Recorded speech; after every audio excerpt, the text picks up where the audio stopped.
boy. It's back here.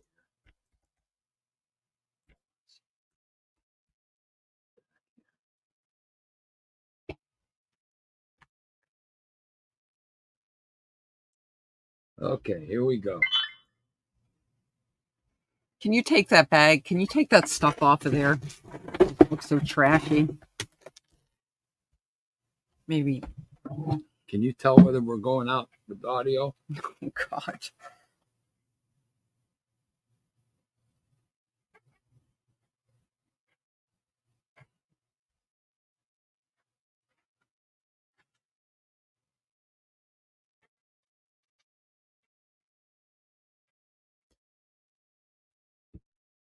Three. It's three.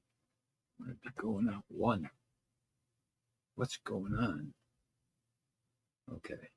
One. What's going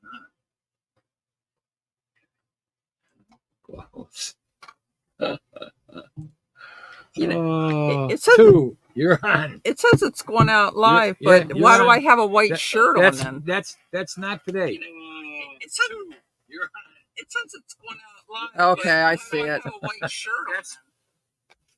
on. Good afternoon and welcome to AM News Network presents Summary Judgment. I'm Rachel Baird. I'm joined by Ed Peruta, President of American News and Information Services. Once you get your corporate papers back in order. I'll try. My legal investigator. And what else? That's about it for right now. So what's going on, Ed? I lost the piece of paper I brought in, but that's okay. Listen, I have to tell you something. I went back, now that we have this, I went back through all of the emails that Gary Nance has sent us on topics. Yeah, I keep them in a folder. Okay. Well, I didn't have them in a folder. They were all in my inbox, and when you alphabetize it, you can see them. And there was one that intrigued me, and I tried to find out the results of what happened. Evidently, there was a guy in Texas who, it appears, witnessed some type of a motor vehicle stop, accident, something. And when the officer was done what he was doing, evidently the citizen flipped him the bird. Right. Okay. It was described as pointing his finger to the sky. And he was arrested for disorderly conduct by a gesture. No, I could have sworn. Oh, wait a minute. Hold on. Now I can be a little more accurate. Hold on. No, this is a different one that I print. I wanted to print this one. And Gary Nance had sent me the article. And I sat there and I said, what is going to happen with quote unquote real media and homegrown media? In other words, how is the judge going to treat someone who's standing by? I don't care if he flipped them off or he did whatever. He's a citizen viewing the scene. How is the judge going to handle that as far as the First Amendment goes? Well, I tried to look on LexisNexis, which I'm trying to learn, and I couldn't find anything after the case. Well, did you find the case? No, but I think that Gary did. I think that Gary... Oh, hold on a minute. Add him to the stream. Gary, are you there? Yes. While you're trying to get Gary on. Okay. This gentleman filed a pro se 1983 civil rights action based on his arrest. This guy. Yeah. Yeah. Judging from looking at it, there's not a lot of detail. It's in the Northern District Court, Texas Federal Court. First of all, they dismissed his claims because he filed it 2 days after the expiration of the statute of limitations. He did. He tried to blame COVID, which is fine. I get it. He was temporarily homeless. The ongoing COVID-19 pandemic and his reliance on the Postal Service did not warrant equitable tolling. I find that people find it very difficult to understand statute of limitations and how important it is. Most people that have an issue with statute of limitations, mainly because they didn't comply with it, argue that how could they have filed a complaint when they didn't yet know about the injury? Right. And it's not fair, and it's really not fair. But the courts take the position that at some point you have to, cut it off. You can't have people just bringing lawsuits 10, 20, 30 years later claiming they just found out about it. So that's why it's a pretty bright line. Gotcha. But there's a lot of cases out there that I probably need to pay more attention. I think that in Lexis, I can ask First Amendment, videography, or something, and start seeing these cases that otherwise we don't know about. Right. But or you could subscribe to a professor like Eugene Volokh, who does all that, has the resources and the students and the research assistants who do all that for him. And just read. I'm trying to find out whether we're going out audio-wise. Okay. Let's check. Gary. It's not today. We are. Okay, hold on a minute. Okay. Yes. I can we hear him? No. Okay. I hear you. I'm trying to get him. Okay. I know. Gary, hold on a minute. I can't hear you. I cannot hear you. Gary, can you hear me? If you can hear me, nod your head. Okay, you can hear me. I cannot hear you, and I don't know why.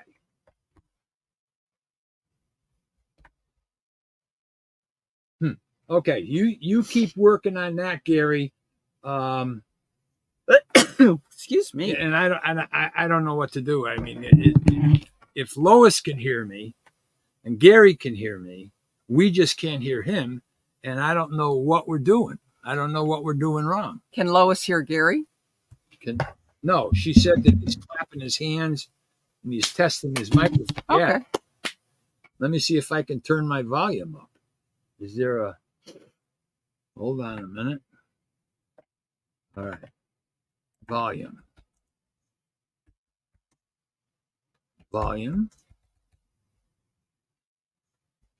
Okay. Available.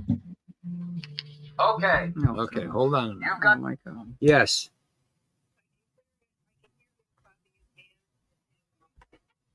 You can hear him clapping his hands and hitting his microphone. Okay. I don't know. I don't know what's going on. Okay. Right there. Hello. Yeah, I'm looking at StreamYard, and I don't have a lag on StreamYard. Audio. Microphone producer. Let me see. Gary. Yes. Speaker. Let me see something. Let me call him. Yeah, that's the other way to do it. Just talk by phone. RRY. Let's call him.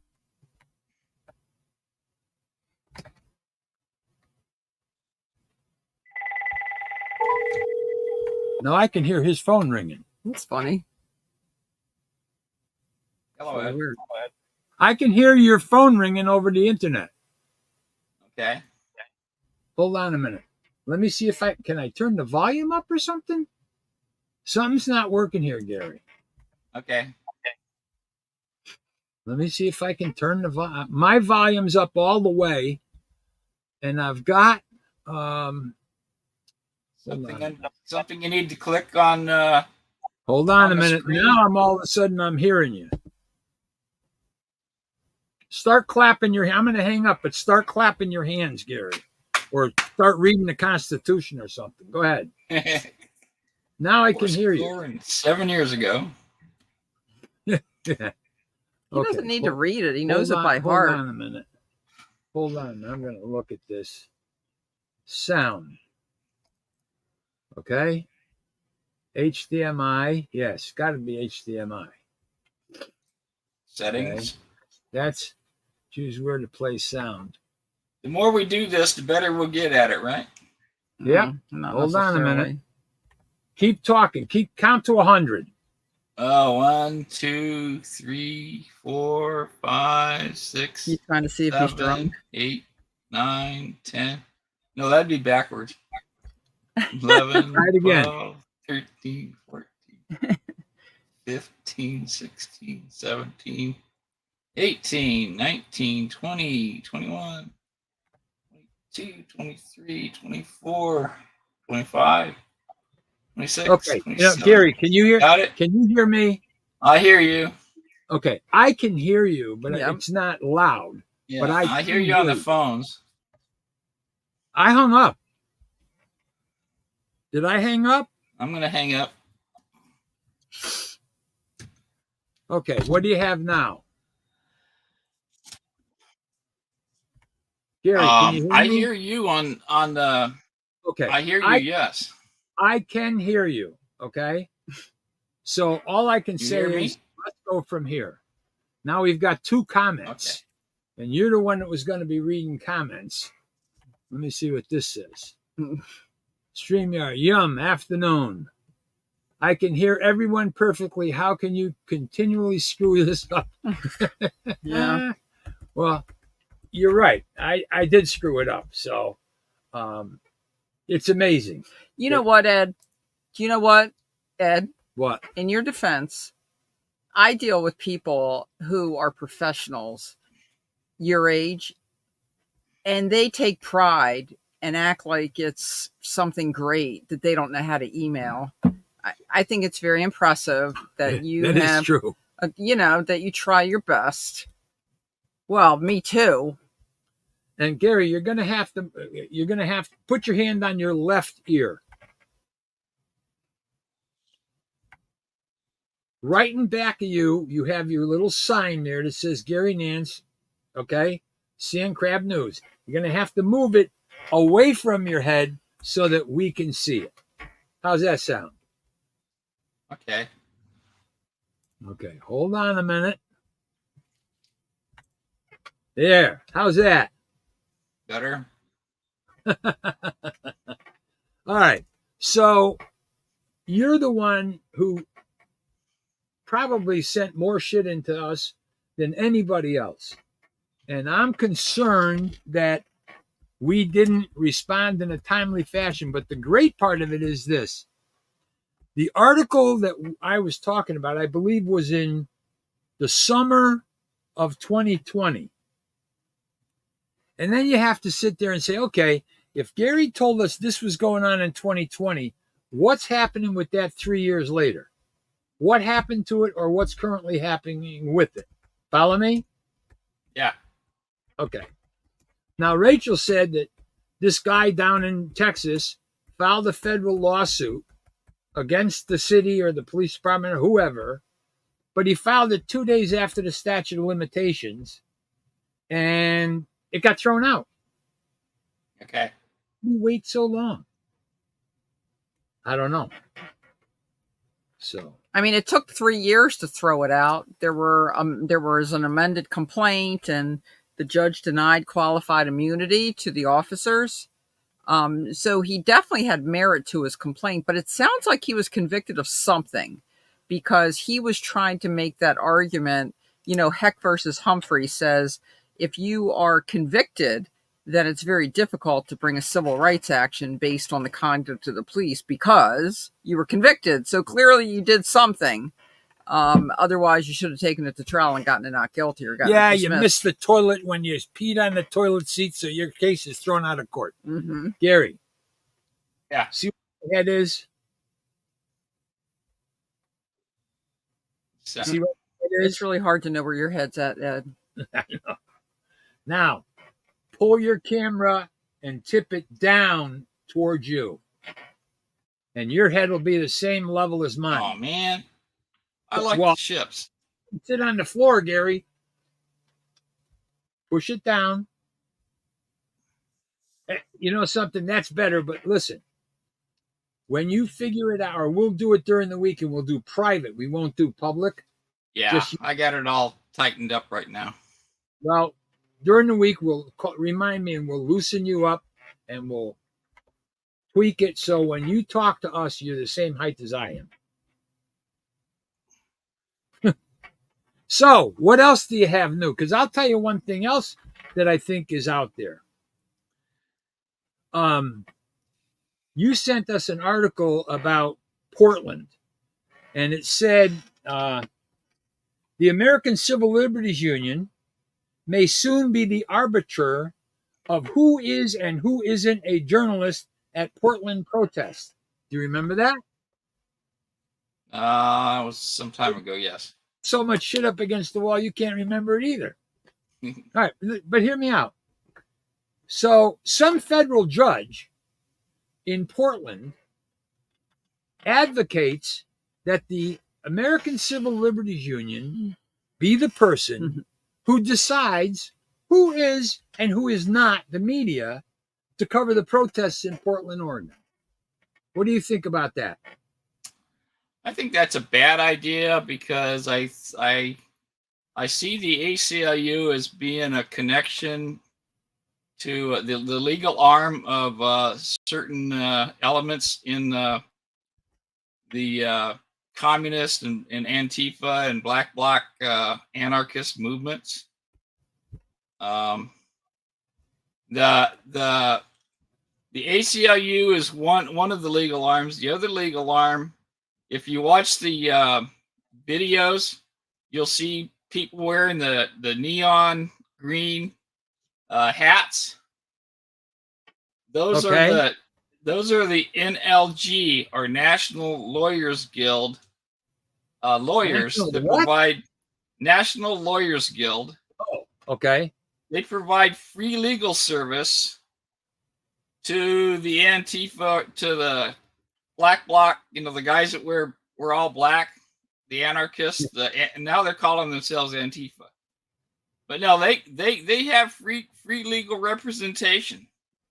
Anytime one of them gets arrested, then they always ask, they'll run up to the person and say your name. So they'll have their name when, of the person being arrested, so that they can find them in the system and have a lawyer present. This is what I'm thinking. The ACLU would lean more towards mainstream media than it will with an average Joe. Now, we have somebody here in Connecticut who they represented, and they settled the case. Yeah, it was unbelievable. And that's okay, but they pick and choose who they want to represent. And well, let's talk a little bit about the case that they settled. It was a gentleman who was at a DWI checkpoint. He was filming, and I'm not sure if he had a sign up. I think he had a sign up. He had a sign as well. up down. It was an entrance ramp onto a interstate. Yep. And he was down by the feeder road, and they were stopping people once they got up onto the ramp because you can't back up and avoid it. And he walked up and started videotaping. His name was Michael Picard. Yep. And they detained him. They took his phone from him. Wasn't he also open carrying? Was it a combination? I'm not sure. I can't remember. I don't think it was a combination, but okay. He's also protested open carry. Okay, so let's just say, the cops took his phone, set it on top of their cruiser, and began to discuss what they could possibly arrest him for. And they didn't know that his phone was recording everything they were discussing. Twist. And so then they gave his phone back to him, and he had what they had been saying. Right. And the ACLU, now we've had cases, cases like this, but the ACLU steps in on this one. And you think, oh, great. The ACLU, they have all these resources. They're going to make law. They're going to push this, and if the district court grants summary judgment, they're going to appeal it to the Second Circuit. And if the Second Circuit doesn't agree, they're going to go to the Supreme Court, and they're going to make law because they got the money. They can do this. Normal attorneys can't. So what do? They sell it for a nuisance sum of $50,000. And got a flash in the pan. Yeah. What was that about? Piece that says the ACLU represented an individual and settled the case. But it didn't make any law. It didn't make any law, No. and the police continue to do it to this day. Yeah. Unless they found out something that weakened the case. That often happens. You're a lawyer, you take a case, you think it's a good one, you're running with it, and it's like, bam, this isn't a good case anymore. You just found out something. So it could have been something like that. I don't know. Well, It's hard to judge from the outside. what I was sitting there saying when I saw ACLU would be the arbiter of who is and who is not the media, my mind went right to the state of Connecticut, where in order to get a pistol permit, you have to go to the NRA and take a safety course and have the certificate for a safety course in your hand to apply for a pistol permit. Now, what do you think about that, Gary? Say that again. The state of Connecticut requires people who are applying for a permit to carry a pistol, concealed now, to take an NRA Safety course. An NRA safety course or a course provided by or approved by the commissioner. In other words, I wrote my own pistol permit course, submitted it to the state police, and they approved it. You want my opinion? Excuse me? You want my opinion? Yeah. I think the state can impose any kind of training requirements on their employees that they want, impose any kind of firearms, equipment, ammunition, bulletproof vests that they want on their employees. They're free to do that. But when they swore the constitutional oath and they accepted their job as government, they drew a solid line between themselves and we the people, and they cannot tell us how many hours we need to be trained, what we can carry, how many bullets, just like they can't tell us what make and model of camera or lens we can carry when we're out taking pictures, or how many SD cards we can carry in our wallet, to keep our cameras loaded. I mean, that's what I think. Oh, well, I'll do one better. Why is the state of Connecticut promoting the NRA? Exactly. More to the point, Attorney William Tong, who's the Attorney General of the state of Connecticut, is Democratic. He's a Democrat. He's extremely liberal. I can't believe that he and his ilk haven't addressed that. I mean, we have an AG down in New York. I forget her name, but isn't she suing the NRA for corruptness or whatever she's suing them for? And she's right in line with our Attorney General. So I just find it odd that they are promoting the NRA.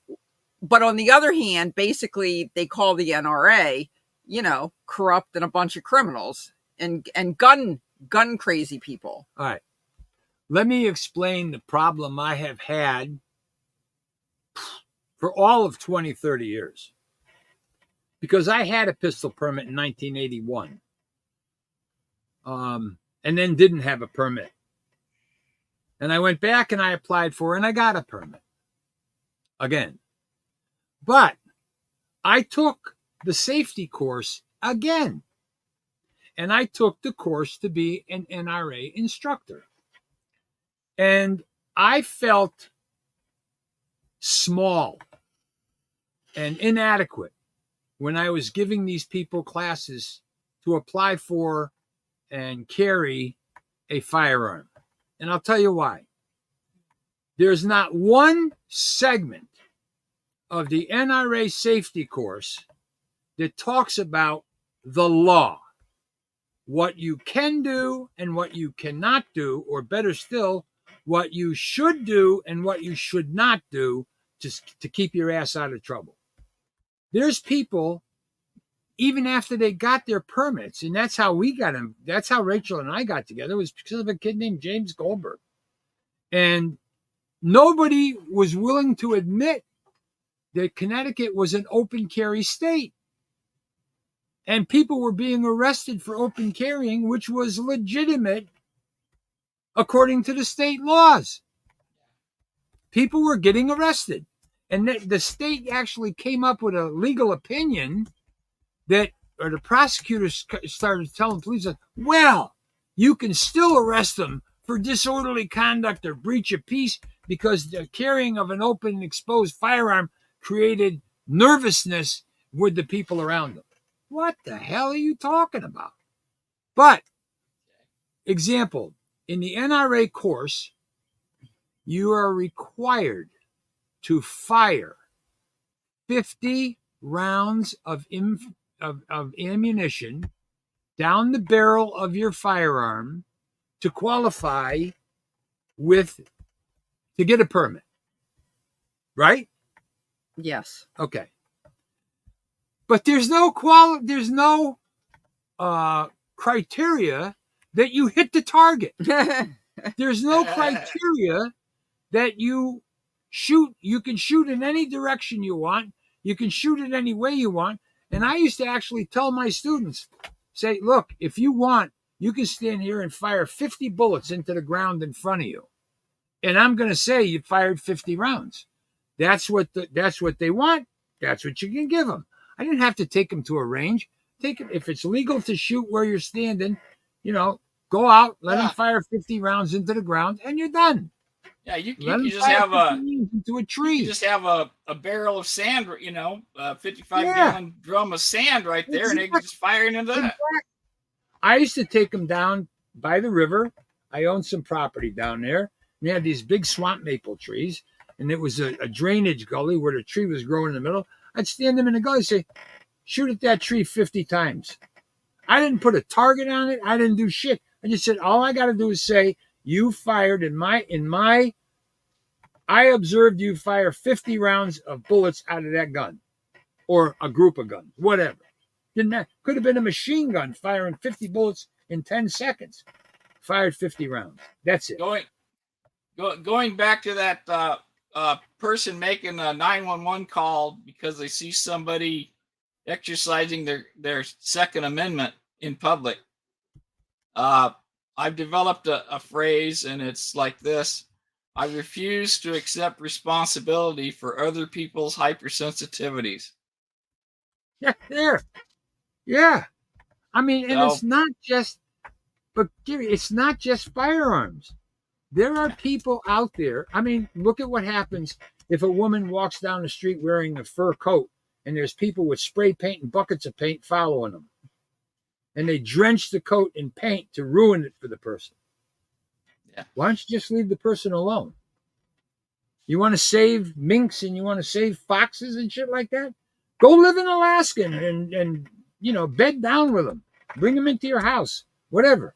But just think about it. What I'm trying to say is, why is it that the NRA is the only game in Connecticut?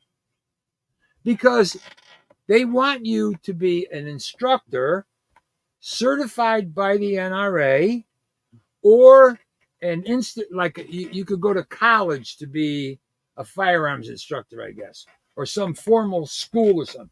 And I was a marksmanship instructor at the United States Naval Academy in the summer of 1969. Yeah. Tell me I don't know how to shoot a .45. Tell me I don't know how to shoot an M1, an M14, or a M16. Tell me I don't know how to shoot. I was a fucking instructor at the Naval Academy. Well, What do you think? you kind of gave me a thought there. You have the state is saying that the NRA is going to be involved in this. Years ago, Arizona tried to enact a voter ID law, and the only Yes. I see Rachel. The I only know. Something. I was hiding. The only on for this voter ID law, the only documents that that the state law stated was documents that were issued within the state of Arizona. You know, they didn't say like a U.S. passport. You know, some other form of military ID card, Yeah. retired, whatever. Yeah. So that's the flaw that I saw, in their system. The state can only control what happens in the state. But if you look at the I-9 form, the USCIS, whatever employment form, I-9, if you go to the very back of that document, there's a whole list of documents to prove that you're legally present in the United States, and who you are, and that you're allowed to work, and so that's the flaw that I saw in that Arizona law. And here you've got state saying that the NRA, which is a nonprofit, I mean that's like saying that the NPPA, National Press Photographers Association, should be the one to issue valid press passes in the in the state For free. For free, yeah. I mean, and NRA, that's the thing. I don't, I'm not promoting any state, any state press passes. I'm actually working on getting rid of one here locally, but that's who's giving a press? Where's there a press pass in California? I wonder where. San Diego. That's it. Yeah, and I hear Los Angeles also. Los Angeles County or Los Angeles has they have one also. Well, I'm against government issued press credentials. What happened to the argument that if a couple gets married in Connecticut, California has to recognize the marriage? Well, that's the 14th Amendment. Yeah. That if a mixed racial couple gets married in Illinois, they have to be able to live peacefully in Georgia. Well, I mean, that didn't happen with, gay marriage for a long time. Absolutely. It was legal in some states and not legal in others. Then it took the Supreme Court a decision. I have a friend girl. You can't say girlfriend because people take it the wrong way. So I have a friend that's a female, and she was working at the post office, and she, on paper, married a childhood friend who was also gay, and the post office gave him health insurance. I mean, why not? Yeah, I mean, in other words, I'm working. That discussion's way in the past. Okay, I'm working for a company. Yeah, we're working on that. I'm working for a company, and they give me health insurance. The guy working the machine next to me gets health insurance, but he has a family. He's getting more benefits for more people than I am. Now, I don't care as long as I get my benefits. But if you stop and think about the way people do things, sometimes it's very easy to simplify it. You just have to lay the money out. Now, you know that I've been married to Lois for a long time. And she has her attitudes and opinions, and I have mine. And I think that she bought a hamburger, or she bought something. Or I guess we went through Burger King the other day on the way home.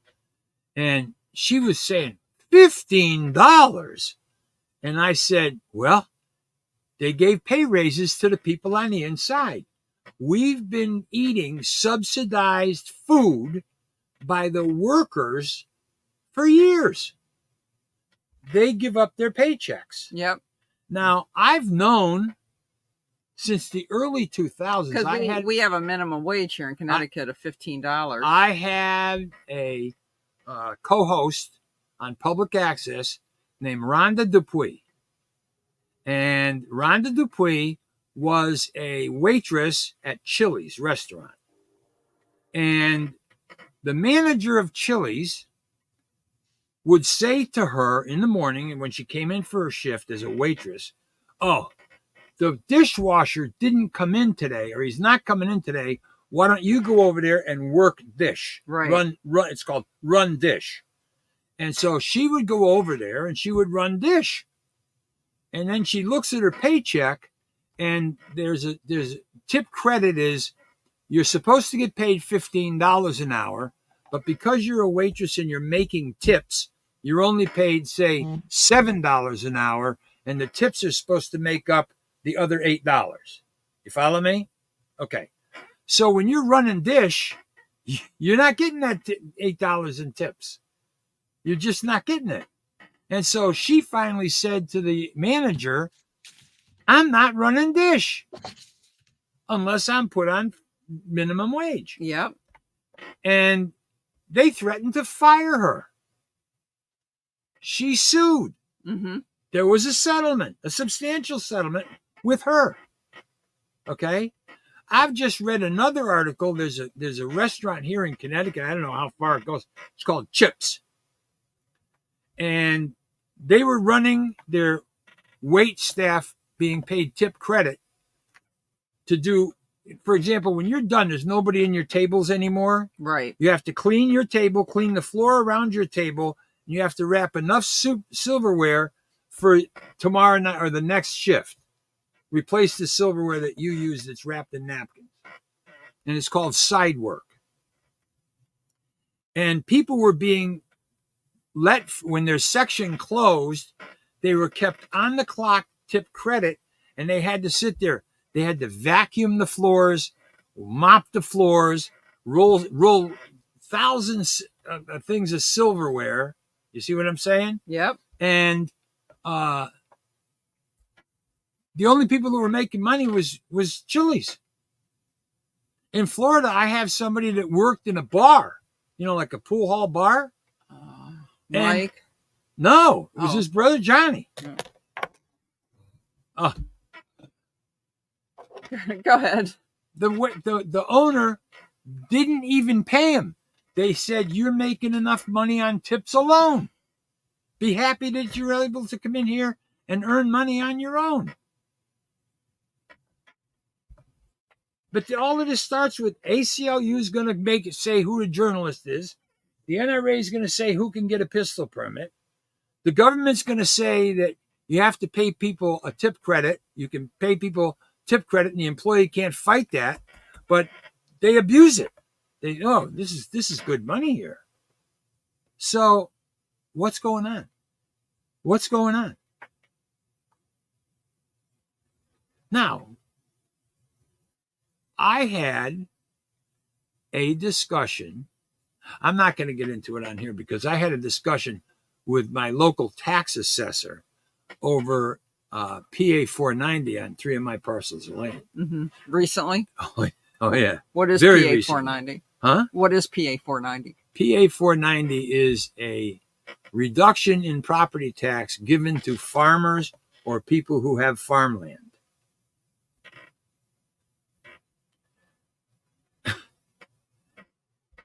And what's the policy behind that? Well, they want to encourage farming. Right. They don't want to put farmers out of business. You know. Yeah. No, I get it. Now I'll tell you That's a good answer. Now I'll tell you something that maybe the people in Enfield ought to listen to. Manchester, New Britain, Cromwell, Meriden, Wethersfield, all the places that have golf courses. Okay? Did you know that the tee where you tee off is taxable land? Mm. The green where the ball goes in the cup is taxable land. But the fairway, the 1,000-yard fairway between the cup and the tee is PA 490. Is exempt or reduced tax on PA 490. So you could have a 200-acre golf course and have 10 acres of taxable land because they're growing grass. Yep. You know, they grow bushes. You know, they take a farm tax. I was absolutely shocked when I heard that. Well, I'm sure there was some lobbying from people who play golf to put that into effect. Oh, because I think people that play golf tend to have money and tend to have influence. I think that very wealthy, prominent people, because there's not as many people playing golf as there used to. Here's the way it used to work in Wethersfield. You had to buy into the country club. Say it costs you, and I'm not. These are numbers I can't verify. I cannot verify this, but I'm going to give it as an example. You want to join the Wethersfield Country Club, you have to go onto a waiting list. And then when your turn comes up, you have to pay, say, $5,000 or $10,000 to join the club. And then you have to pay, I'm trying to think of a good number, $6,000 a year, or is it $500 a month to the club to belong to the club. And what that is that's your meal allowance. In other words, the country club has a banquet hall, has a dining hall, has a kitchen with a chef and a full-blown, you can have a wedding party there. In order to keep the kitchen going, everybody pays $500 a month. And then you can come up there and you get to eat there. So you take your wife and your kids and you go up and you eat at the country club. Mm-hmm. Because if you don't use your allocation for January, it's not there in February. So you either eat what you paid for in January. Wow. So now people are going there for dinner. Members go there for dinner because they've had to pay for the food that's being prepared. And you probably have to pay for alcohol as you go. So and that's where the real money is made. The drinks are different, right? And then there was that. Oh, and then you have greens fees. Even though you're a member, you have to pay greens fees to go around. You don't pay as much as a guest pays, but you have to pay to play golf at their country club. I mean, I'm surprised they don't make you buy your golf balls there. But that's how I set up my motocross operation. I said, you can become a member, but you're still going to pay $35 to ride if somebody comes with you. You can pay say $700, and your family can ride here every day in the summertime. You're paid up. But if not, you're going to pay $35 every time you go on my track. So those are called day riders. So the day riders would come up and they 10 times $350, 20 times $700. They would come up to me and they would beg, Ed, can you change this daytime plan into a family plan for the year? So this is costing me a fortune. I tried to tell you that The day you came in the door, you didn't believe me, but okay. But I set it up like pay to get into the country club, pay your greens fees, and all of the other shit. And yeah, and it worked. Getting back to that issue about the NRA and the ACLU. I knew you'd have more to say. Well, I mean, not really. I know in Arizona, the court just overturned a restrictive law passed in Arizona regarding citizen journalists. I haven't read it, but that sounds like a positive decision in the right direction. But here in Connecticut, they used to resolve criminal cases by saying that if you go make a charitable contribution, and you could make a charitable contribution to any 501c3. I guess, God knows what people were interpreting as charitable contributions. And you had some experience with this. Well, of course, there turned out to be some corruption involved in this. Certain prosecutors, well, I'm not on anyway. Certain prosecutors were funneling the charitable convention. I mean, the charitable contributions in a certain direction. It's good, Ed. You got it. No, I'm just trying to figure out. Well, stop it. Okay. Yeah. And so they changed the law. Now the law is it's got to go to, I think, the Victims Advocate Fund or something like that. All the charitable contributions go in one place. Let me tell you how funny that was. I was with Rocky Hill Community Television, a nonprofit organization. Right. And I was sitting in New Britain, and they were saying, make a charitable donation for $100. Make a charitable donation for $100. And they would send them from the third floor court to the second floor police department. And they would make their payment to the Police Benevolent Association. What do they have with the kids? PAL. PAL. Police Athletic League. Police Athletic League. So people were just going down, pay into the Police Athletic. Now there's a detective that would take your money, put it in a book, give you a receipt. You come upstairs, you give it to the prosecutor, case dismissed, case gone, okay? So they did that to a friend of mine, Jeffrey Harris.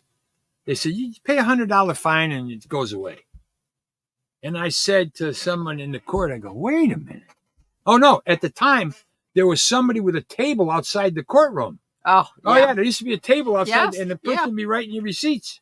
Yep. So I went to the court and I said, let me ask you a question. Is it possible that I can come over here from Rocky Hill Community Television and ask people to donate to Rocky Hill Community TV? Oh, you can't do that. I said, okay. So I kind of left it alone. And I want to see if we had comments. So what happened was this. I walked into the New Britain Police Department and I said, excuse me, can you tell me where the detective division is? And they said, it's down the hall. You here to make a payment? I said, not really, but I guess I would possibly have to pay some money. So I went down to the detective division. There was a detective sitting in there. I says, excuse me, are you taking money for PAL here? Oh, yeah. How much you got? How much you going to pay? I said, 25 cents a page. He says, 25 cents a page for what? I said, I want a copy of every page of your ledger that says when it was paid, who paid it, how much they paid, and they got a receipt. And now, why is that public information? Why isn't it?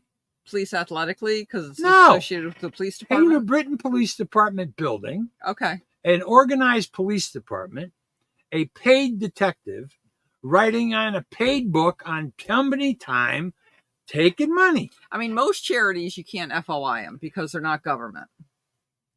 It wasn't PAL taking the money. It was the policeman taking the money. Exactly. And I won at FOI. Yep. Because they didn't want to give me the books. When I got the book, you can ask for it. So they did fight it. You can ask, you can ask for it in like spreadsheet form, right? Mm-hmm. You'd be amazed at who was paying to get out of shit, how much they were paying, and just walking away. Just walking away. Well, I mean, cases are resolved that way. Not for a poor person. Well, they have community service for them. Oh yeah, you're going to go out with a orange suit on with a thing that says working to pay off. I'm a criminal and I'm working to clean the streets. Yep, community service. You're going to go out there and do community service. Yeah. Yeah, make a donation or 20 hours of community service. Yeah, How many times did you do that? I didn't. I never did that. It was As a as a prosecutor? prosecutor, you would tell people to do that. Yeah, Oh. but they've changed it now to the Victims Fund. You know when they changed it? Mm-mm. Right after I started asking questions. I'm not sure about that. But I'm maybe it positive of was that. it? You and I sat down the other day and we went through a list Yeah, of the things that we got involved in and it changed the law. I know there was a prosecutor in New Haven that got in some kind of hot water with regard to funneling charitable contributions in a certain direction. I can't remember exactly what the issue was.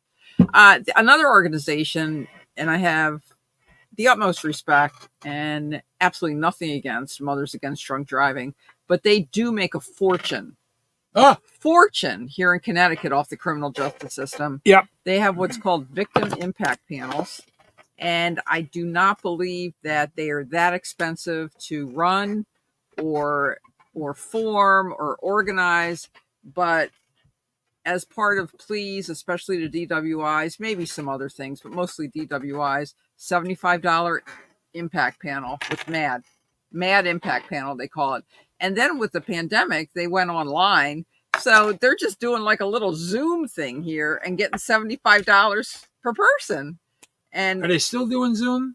I'm not sure about. I bet they are. A Yeah, lot of these organizations do. Why should we have to drive to a location and put up people just, Especially when a lot of people aren't supposed to be driving. Of course, they did away with that too. In Connecticut, you used to get your license suspended for a pretty good period of time, especially on your second or third offense. But now it's like 45 days, and then you pay that money to get the intoxilizer in your car, which is a crime in itself. And those are private companies as well. How do those people get those contracts? Hold on a minute. Can you do me a favor? No, I'm not going to Google anything for you. Ooh. Okay, what do you want me to Google? I want to know how many states have thrown out interlocks. How many people? How many complaints there are about interlocks? We did that for somebody.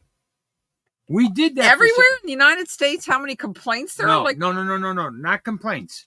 How many states have thrown the interlock company out or not done business with them because of the way they did business? But there's a lot of companies.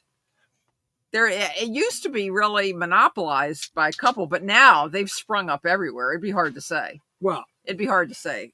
So that would be a tough research. I know someone who couldn't start his car. Oh, there's a million stories, yeah. And those things freeze up. He was told that the machine found him to be drinking. And he was fucking pissed. And his mother was pissed, and the friends were pissed.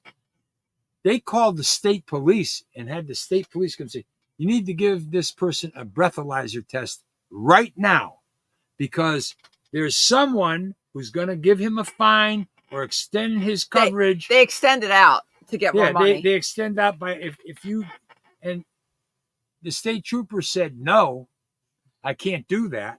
Okay. But just stop and think about it. Somebody said, why? A law's been broken. Right, allegedly, a law's been broken. Exactly. Why can't he do that? Give me a goddamn breathalyzer test. Yeah. I mean, it's so easy to see through that because if you blow and it looks like you have alcohol in your system, that's a complete violation to be under the influence and have even a key in your hand.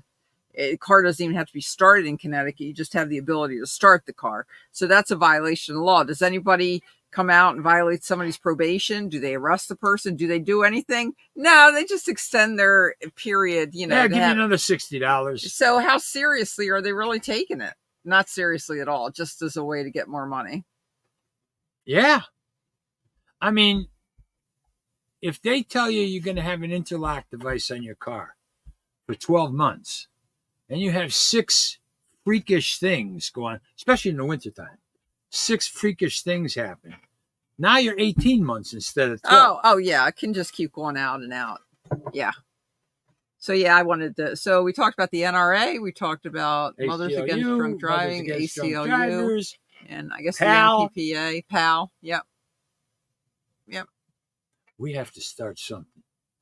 No, I'll be honest with you. I want you to just think about this. there are people on YouTube who have. Oh, What Gary, did you lift yourself up in the world, or did you tilt your Yeah. camera down? No, I actually sat up a little bit. Oh.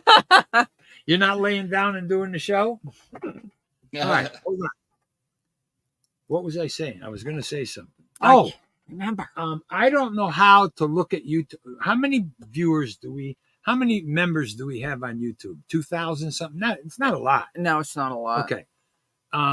JC's got like 3,700 or something like that. No, 37,000. 37,000. Yeah. Okay. Now here's what I can't understand. You have 2.48 thousand. Say again.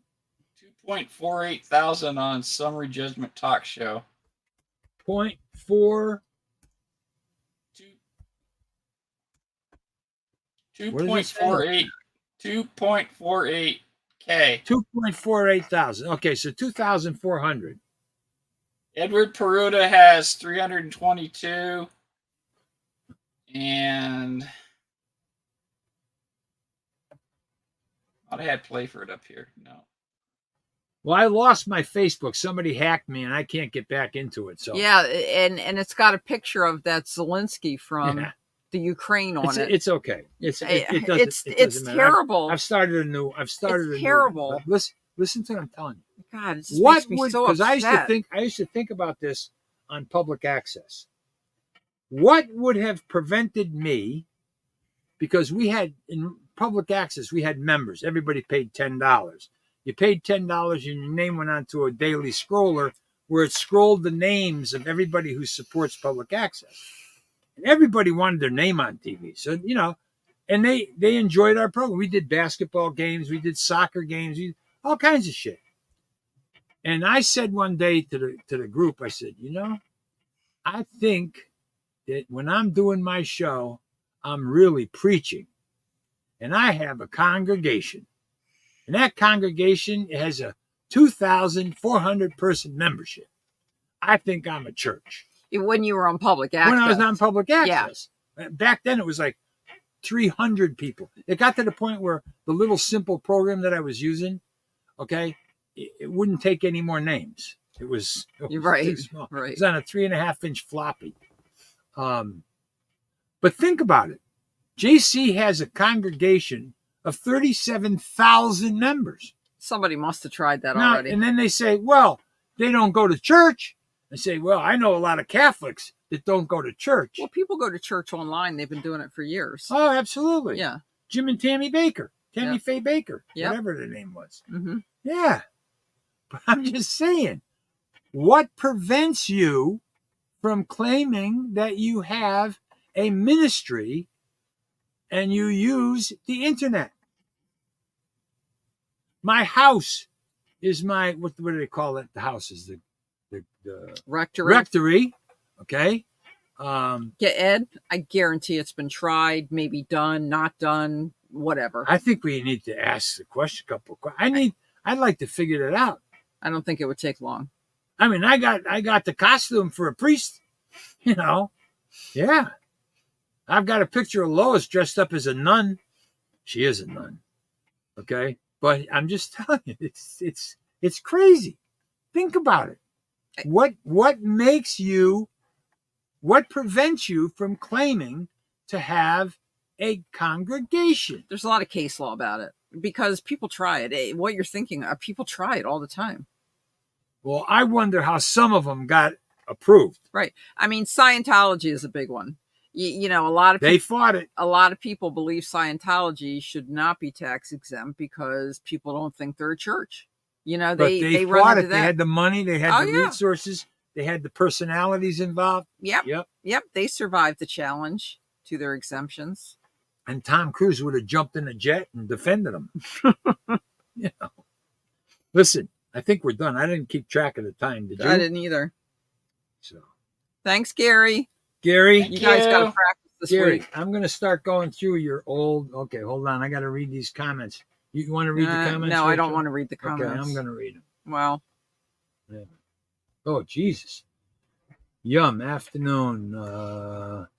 YouTube. Can you hear it? Virtual. Wait a minute. Waste virtual news. Good afternoon, Freedom Patriots. Time to stand. You both are so fake.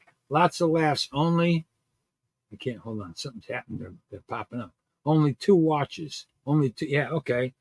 Can you do a 3 screen split to show Rachel? I think that was Gary saying that. No. Waste virtual news. Question: is excessive force when police hold you at gunpoint when you are open carrying in a state where it's lawful? And if it is unlawful, does that give grounds for standing in a legal? Does that give you grounds to file legal action? Well, I think we've done that.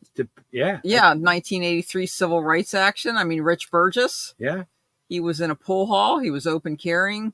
There was no prohibition on it. I think that what the commenter is saying. Okay. Is, if I'm open carrying and I'm in a pool hall like Rich Burgess, right, and a SWAT team comes in with guns pointed at me, does that give me grounds to say, wait a minute, what did I do wrong to deserve this? Yeah, because they're definitely detaining you for no reason. Well, yeah, no, I think there is. Hold on a minute. Do the federal courts agree with me? Well, they haven't now, so far. Let me see, because I've not really tried this. Time to stand. Can you do 3 screen? Base virtual news. Sorry about typo.